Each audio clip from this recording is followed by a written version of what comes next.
too with like it's gonna sound controversial too. It's just a slim very topic. The Me Too movement. Yes. I ain't talked about that in a long time. Oh, you get ready now. But the Me Too movement. Now, as far as that is concerned, we talk about right now. We talking about like different sides of being on getting them charges. Right. My sisters are gonna be so mad when they watch this. They are feminist and they do not like when I talk about this. But okay, so of course, when I am involved in it, I'm on the opposite side of the V, and I am representing men, typically who have been accused of, rape. I'm sorry, it's a dumb question. The V, you mean versus? Yes. Okay. Cool. Yeah. You knew that? Of course, rape exists and rape happens and people get raped, and it's awful. And I think it's and you learn like the offenders that are the worst are people that hurt women and children because they do not stop. Like, you can murder somebody once in your life and never kill again, and it's situational. But people who harm women and children kind of do it constantly. Right. But there are people, and it happens all the time, that are completely innocent and get charged with rape because it is very easy for a woman to get upset with a man and say, you raped me. Oh yeah, they might be mad at you. Right. So I can see it now. I can already see it. Right. So She's mad right now too. So I know. It's true though. It's just facts. It's true, and it's hard, and you have to think about it. And a lot of times, so I've had it happen a couple of times, and when it's bad, it's when they're young. It's young, like high schoolers, and it's a situation where we're together and we're in a relationship and we've been having sex and everybody knows we're having sex, and now you have cheated on me or you leaving me for another girlfriend and now you rape me, because you want to get back. And the girls don't understand the time. That's because it's one of the severity of that. Yeah, it's one of the 7 deadlies, and it's mandatory. It's a mandatory sentence, and they don't understand the severity of what they have done because they think I'm just trying to hurt this person. And I'm not saying that it doesn't happen. Some it happens, but it happens. It also, you have to also consider the person that is innocent and gets accused, and then they have to fight through that. And even if the charges are dismissed or you go to court and you're found not guilty, or even if she recants her story, it's like, I was just pissed off. You always got that you stigmatism always to have you. that stigma. And even if you really didn't do it and she said that you didn't do it, you'll still have people say she only said they probably paid her. They probably paid or, her. Or she probably got scared and said it. And really it's like, no, I really genuinely did not rape this girl. That go back to the court of public opinion you talking about too, because right. once it's you out always there, guilty in the court of public opinion though. Yeah, it's out there. Always. Once it's out there, it's out there. Yep. And you could be, that is going to ruin your reputation. Like, just because because if you really are a rapist, then you're like nobody wants to be associated with someone that is a known rapist. I'm be honest with you, I don't want to go too deep into this, but because this is kind of. I got something to say. Yeah. But they did the same thing like Kobe. They kind of always bring that up, like that it never left him. You know what I'm saying? Right. And they said, well, he just paid off, so Yeah, and that's kind of why, because he could. You can't talk about Kobe no more. No, you can. You can. You can't. Yeah, and Chill, it may not have been true. Ain't nobody heard that but me and you. Yep. And you sometimes, sometimes it's situational, and sometimes, like Kobe, you're a target. I mean, here you are, you're up and coming, or you're famous, and then you have a woman, you may reject her, you may have slept with her, but then you kind of diss her, like, okay, girl, get out. And then you're upset, like, and you have to think about it, because let's just say you guys did have sex and it was consensual, and then she said you raped her. She goes to the hospital, she has a rape kit, your semen is there or whatever, or some kind of DNA, so they have evidence that some sex happened, but it's just your contention that it's consensual. So you go to trial and it's her and you, so are they going to believe me or her? So she gets up there and she's crying, and he raped me, and then he gets up there, I didn't rape her, or he decides not to take the stand, and you just put up evidence like, no, this was consensual sex, they had sex before, and you can convict them off of her statement, a victim's testimony alone. The the jury can believe her, and that's it. You are down the road, and then you're a registered sex offender, and when you get out, it's like 10 to 25. So like you can get 25. That's a wild range. Yeah, you can get 25 years, and you have to do it to the door because it's mandatory. So you can't. It's not parolable, and so you have to fight, and it's hard to fight against just someone, because it's really coming down to who do you believe. Mm-hmm. And then let's just say if it's just based off appearances alone, you're a bigger male and she's tiny, and you walk in the courtroom and you are 6'3", 6'4", 250, and she walk in and she's athlete. and she's my size, and she gets up there and she's not looking how she looked when I took her home. She got her glasses on, right. She got her church suit on, and she's crying. Whether or not she's telling the truth, she knows and he knows, and you don't know. But I just don't like when people automatically hound somebody and say, oh, you did it, because I have clients that are athletes and were charged with this, and they're getting death threats on Twitter, and on social media, and I'm like, and people are like, if I see that nigga, I'm gonna pull up on him, and he's like, I did not, I just slept with this girl, like, and it's really hard to be vocal about, because the Me Too movement is so big, and I respect it, because it's just two sides to the movement. That's all. Yeah. It's not that you don't. Yeah, you don't it's two sides. Appreciate the movement or you're not with it. It's just right. There's in your line of work, you've been on the side where it's been a lot of some falseness to it. Yes, yeah, Gotcha. And I have seen and grown men in my office breaking down crying, like grown men, like, man, I didn't, And you even talked about like the family violence case. That kind of tie into it too. Like, yes. You as a man, you can't even call the cops when something not happening to you. Because if she got a scratch, y'all both go. It's y'all going to jail. You going or y'all both going. Yeah. Both times Commonwealth states. Exactly. Yeah. So Yeah. like, men is that a disadvantage at that point anyway? Absolutely. So I have a lot. Like, I have done more of these cases, I think, than any other cases, like aggravated assault cases, and family violence. And it's funny because the victim always comes to hire me. So she doesn't call the police, or somebody didn't call the police. It's usually her, and he's in jail. And now it's looking serious. She thinking he gonna be in there for a night, come home, and maybe get some probation or something. But she, no, maybe he's on parole, maybe he's on probation, or maybe he has a history of some other charges, and they like, oh no, we want 2 years, or we want some time. And so she's in my office crying. He didn't hit me. Let me tell you what happened. Or I hit him first, or I did this. You can look at the evidence and be like, okay, you really did a number on her. You done beat this girl up. Right. So, but you have situations where that she was the aggressor. Like I had a client, and his baby mama stabbed him, and he was just like trying to get away from her, and she stabbed him, and so he like jumped out the apartment window and ran because he was on parole, and he did not want his baby mama to go to jail because she was pregnant. And he was like, so he got arrested for ag assault, and for getting stabbed, because the police were called. I think she didn't call the police, somebody called the police, and when the police got there, neighbors heard her commotion. She said that he hurt her, like he was choking me and he was hitting me, when really she stabbed him. She was not supposed to be on the property, came over and kicked down the door and came after him. And he's on parole, so he's like, Anyway, so he gets out, and so he was protecting her for the longest, and he was lying to me about what was going on.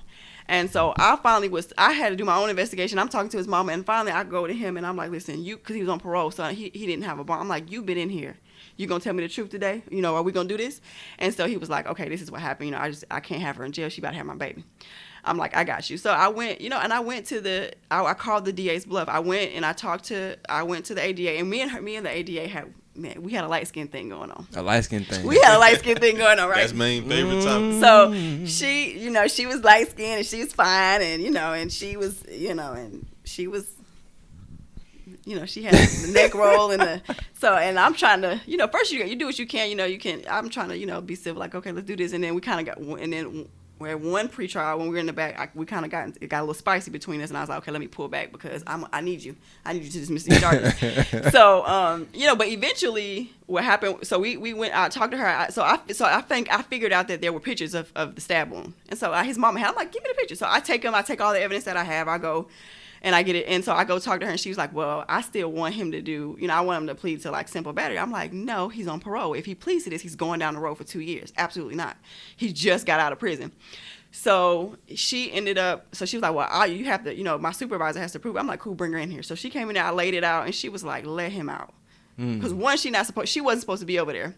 She done kicked the door down. It's video footage, and she's like, "What?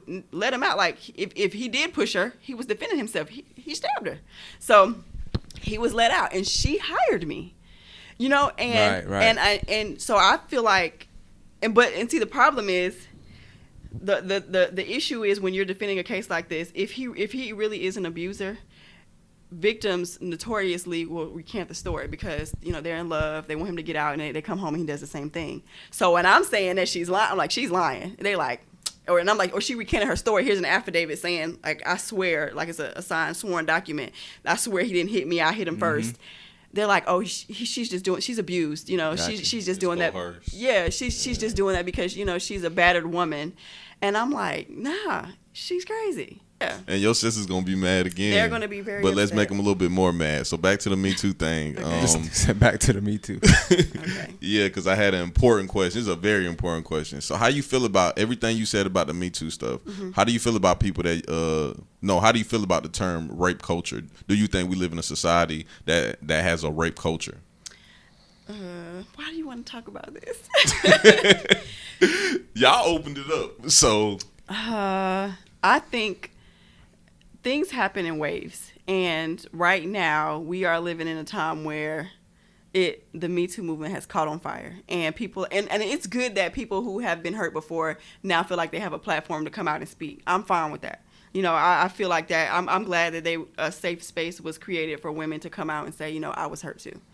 You know, and I respect them. You know, if you're telling the truth, then, you know, I respect you. I respect that. Okay, but also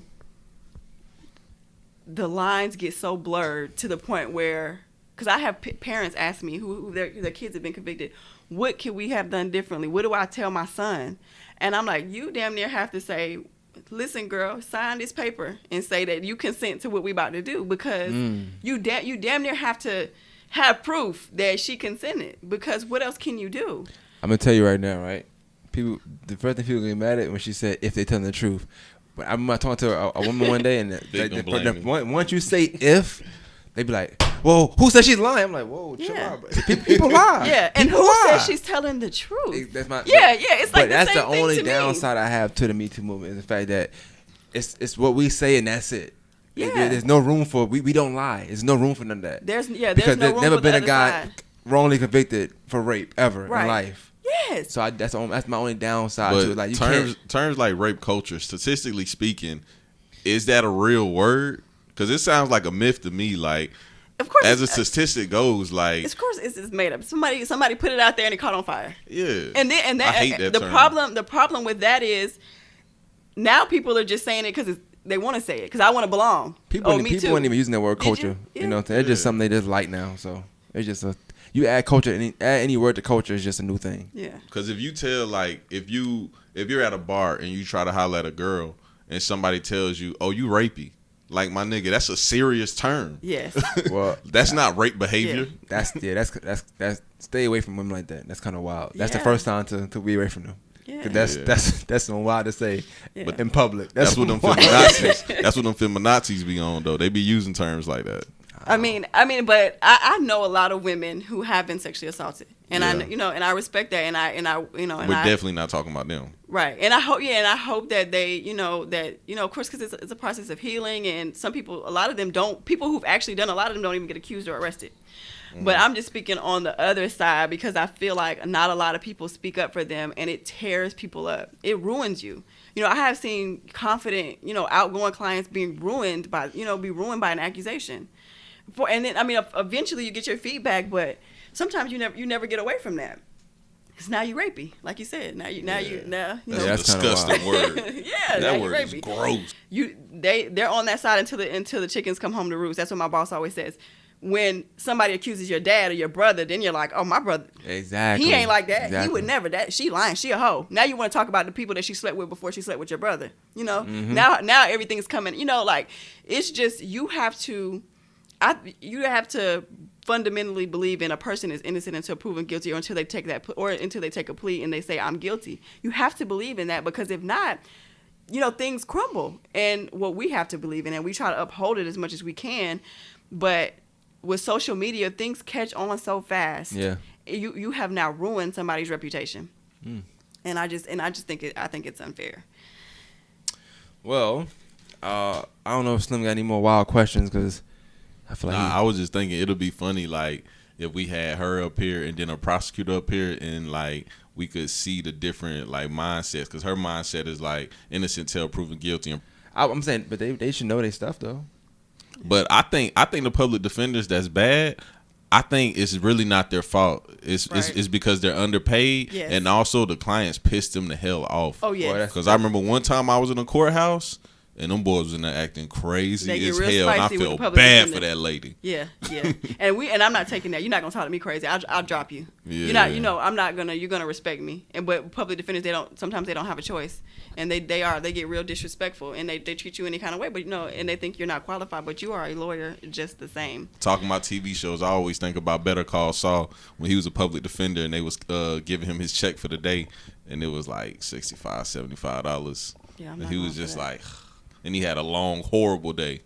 Yeah. I was like, boy, I feel bad for him. Right.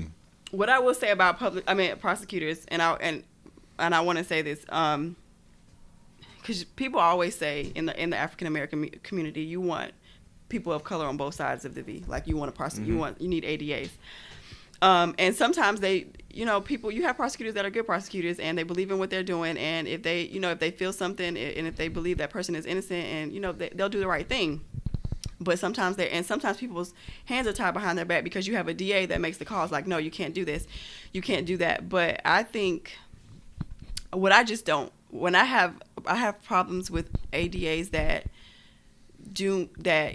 just read something and like can't see the other side of things, and or just kind of write it off or want to just like, no, I'm doing this time, and they kind of bait you into taking a plea because you're like, man, if I don't take this plea and I'm convicted, then they're going to throw the book at me.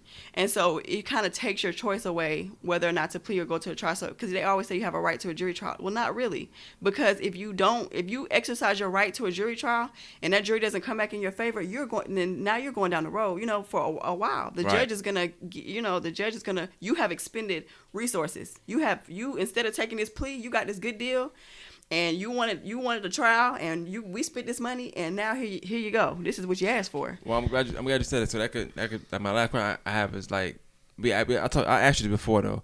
So is it harder to defend somebody that you just off the back is innocent versus somebody you may feel like if they say you did it, you did it?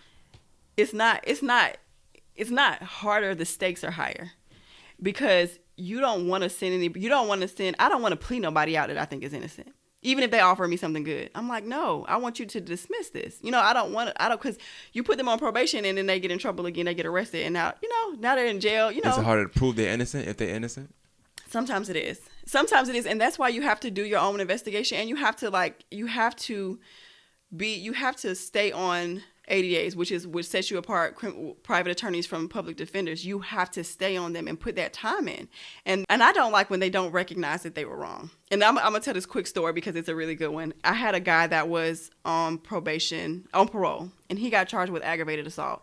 And of this woman, he was at a gas station, and there was a woman. She's a known local prostitute and drug user in the area. And so he knows her. Everybody knows her. She was trying to solicit him, trying to get him to pay for sex. And he's like, girl, get away from my car.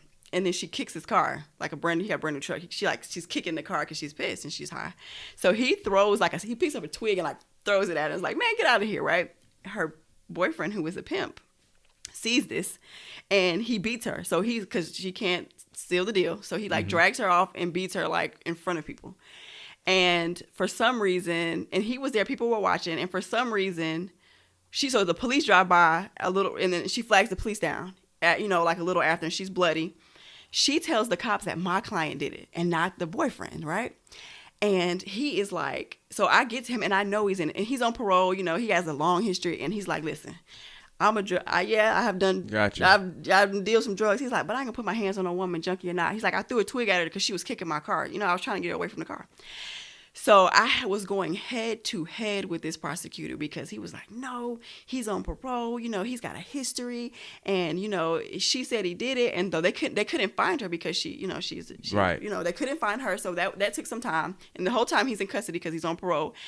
And so I finally got the body cams. And on the body cam, the officer was like, man, when he's talking to her, he's like, she did this yesterday. Her boyfriend beat her up yesterday and she flagged us down yesterday and she didn't want us to arrest him. So I'm telling them so I'm bringing it to him. I'm like, listen, your officer is saying that the guy's beating her up. The local officer already knew. Right. Yeah, he already knew. And then this was the weirdest story. The officer that arrested him ended up dying.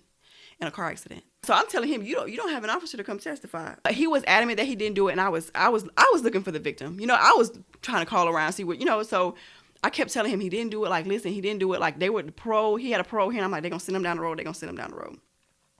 He ends up, so I literally was like sitting outside his office every day until like so he ends up dismissing the case, right? But we still have to go to the parole board to have a hearing because he dismissed it right at the last minute. So I go we have the hearing.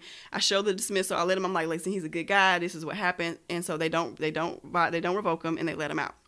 He had not been out 2 weeks.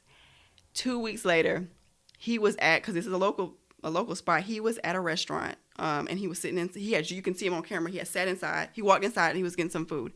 The woman, because she's a local, came and walks by. They had gotten into another fight. And he went to, like, shortly after my client got arrested, he got arrested. He beat her up again. He got arrested. He had just got out. He walks in the door, and mind you, I had been telling the ADAs, y'all need to go arrest him because he's beating. You have evidence that it's him. Right. He's doing it. He needs to be in here for ag assault. He's beating the hell out of her. He walks in. My client sits down, and then you see them on camera. They come in the camera, and then he shoots her in the head in front of everybody and kills her. Shoots her in the head. The boyfriend shoots her in the head, and she dies. The pimp. Yeah, I go back to the ADA and said, if you would have listened to me and arrested him, that body is on them instead of my client. That's messed up. She would be still living. But because you were so adamant that my client, even though you had all this evidence, and so I was furious. And then when I went back to him, I'm like, look what happened, because you just want, you wrote my guy off because he was on parole, even though he never had a violent charge. He had gun charges and he had like drugs. He had never hurt a woman, but he's like, I don't do that, And she got killed right, and he witnessed it right in front of him, blew her brains out, and like it went through the window. And he was there. He was there because they were local people, and so he called me and was like, Bianca, turn on the news, blah, blah, blah. And I was like, oh my God. And so the next time I went to court, I showed him. I said, look, you should have arrested him when I told you, and let my guy out, and she would still be living. And he was like, he didn't even say anything. He didn't care. Didn't care. Oh well. That's tough. I'm sorry. That's tough. It's a horrible story, right? Tough. And my guy had spent a significant time in custody. He was in there for a month before they hired me, and I think he had to sit for another 2 months before I could get them to drop the charges. Damn. And he had a bond, but he had a parole hold, so they weren't gonna let him out. That's tough, man. Well, you got anything? Nah, that's it. All right. Well, I mean, I think it was good. I mean, it wasn't as, you was nervous, I could tell, but it was good. You can tell? I could tell you in the beginning you was she broke out of it after like 25 minutes. I know, in the beginning, like you was shivering a little bit.